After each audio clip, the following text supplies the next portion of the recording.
Renee Esterhaus peered out of room 14 of the Flamingo Motor Lodge at the intersection of Highway 37 and the middle of nowhere, shivering a little in the crisp October air. She cast a nervous glance left and right down the sidewalk in front of the other rooms, then turned her gaze to the gravel parking lot and the dense pine forest beyond it. Everything seemed quiet. No suspicious-looking people. No cars she hadn't seen before. No helicopters circling overhead, ready to drop a SWAT team. Nothing but the evening breeze rustling through the trees. She slid out the door, leaving it ajar, then scurried to the snack machine in the breezeway between her room and the motel office, telling herself to calm down, that no matter what she'd done, the SWAT team thing was pretty unlikely. She plugged 2 quarters into the machine and was getting ready to insert the third when the skin prickled on the back of her neck. She froze, the quarter poised at the slot, then swallowed hard and glanced over her shoulder. Nothing.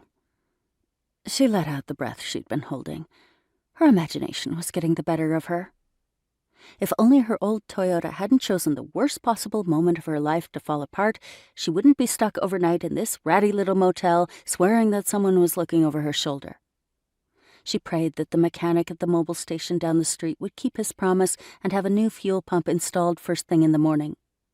Then she'd be back on the road again, one step closer to New Orleans, Louisiana, and one step farther away from Tolosa, Texas. New Orleans.